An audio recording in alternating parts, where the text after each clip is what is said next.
in Korean. Al means egg.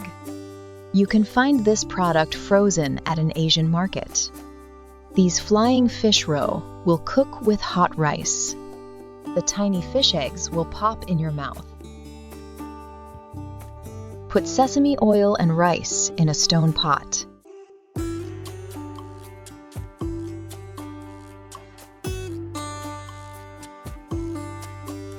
Prepare sliced pickled radish, imitation crab, and green onions.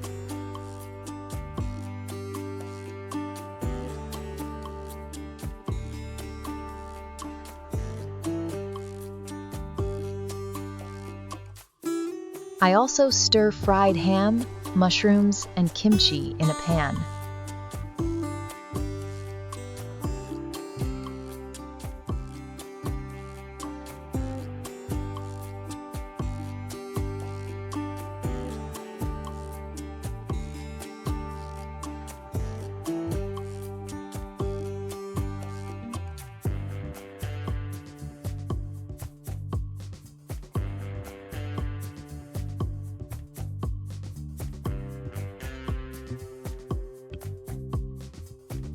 It's not difficult.